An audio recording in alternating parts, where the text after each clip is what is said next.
Economic সেক্টরে রিবা ভর্তি, সুদ। সুদ রিবা মানে কি? সুদ, রিবা দিয়ে ভর্তি। ঘুষ ছাড়া কাজ হচ্ছে না, ঠিক আছে? অন্যের সম্পদ আত্মসাৎ না করলে আমাদের পেটের ভাত হজম হচ্ছে না। তো এই যে দুর্নীতি বলেন, ঘুষ বলেন, রিবা বা সুদ বলেন, হ্যাঁ, তারপরে কালো বাজারি বলেন, কালো টাকা সাদা করার টেন্ডেন্সি বলেন, পাচার বলেন, সবগুলো অর্থনৈতিক ফিতনা। এগুলো হচ্ছে কি? অর্থনৈতিক ফিতনা। আর বিশ্বের ফিতনা তো পরে, ওটা তো বলার অপেক্ষা রাখে না। মানে বিশ্বের সবচেয়ে বড় ফিতনা ছিল দ্বিতীয় বিশ্বযুদ্ধ। তার আগে একটা হয়েছে প্রথম বিশ্বযুদ্ধ, যেখানে প্রায় কয়েক কোটি মানুষ মারা গেছে। আর সেকেন্ড ওয়ার্ল্ড ওয়ারে আরো বেশি মানুষ মারা গেছে। তো এখন বিশ্বকে ঠেলে দেওয়া হচ্ছে একটা থার্ড ওয়ার্ল্ড ওয়ারের দিকে। মানে যে কোনো সময় একটা তৃতীয় বিশ্বযুদ্ধের আশঙ্কা করছেন এখনকার যারা মিলিটারি অ্যাফেয়ার্স নিয়ে পড়াশোনা করেন, ওয়ার্ল্ড অ্যাফেয়ার্স নিয়ে পড়াশোনা করেন, তারা এগুলো বলতে পারবেন ভালো। বিশ্বকে একটা খাদ্য মন্দার দিকে ঠেলে দেওয়া হচ্ছে, বিশ্বকে একটা দুর্ভিক্ষের দিকে ঠেলে দেওয়া হচ্ছে।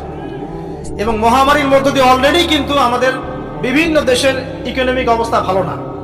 তার উপরে খাদ্য সংকট, তার উপরে যে বৈশ্বিক যুদ্ধগুলো, আমদানি রপ্তানি বন্ধ হয়ে যাচ্ছে, তেল গ্যাসের দাম বেড়ে যাচ্ছে, জনগণ হাহাকার করছে।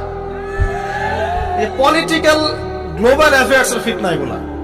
তা আপনাকে এই জন্যই প্রথমে আমি একটা কথা বললাম যে ফিতনাময় একটা পরিবেশে একজন মুমিন যার অন্তর্দৃষ্টি আছে, যে কোরআন এবং সুন্নাহ দিয়ে এই বিশ্বের এই রহস্যগুলো উদ্ঘাটন করতে পারে, সে ভালো থাকতে পারে না। তার মনটা সবসময় কিন্তু মানে ব্যাকুল থাকবে যে কিভাবে এইসব সমস্যা থেকে নিজে উত্তরণের পথ খুঁজতে পারি, আর আমার পরিবারকে বাঁচাতে পারি, আর আমার জনগণকে বাঁচাতে পারি।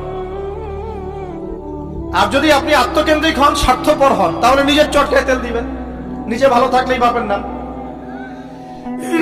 তো দেখুন, এই জামানার কথাই নবীজি বলছেন সাল্লাল্লাহু আলাইহি ওয়াসাল্লাম, তোমাদের সামনে এমন একটা যুগ আসছে, নবীজি বলছেন জামানা সাবরিন, কঠিন জামানা। যে জামানায় ঈমান নিয়ে চলাটা হবে হাতের মধ্যে আগুন নিয়ে চলার মতো। নবীজি বলছেন ওই সময়ে সাহাবী জিজ্ঞাসা করছেন, ইয়া রাসূলুল্লাহ, আমি ওই সময় কি করব? ওই সময় আমি কি করব? আমাকে কি পরামর্শ দিচ্ছেন?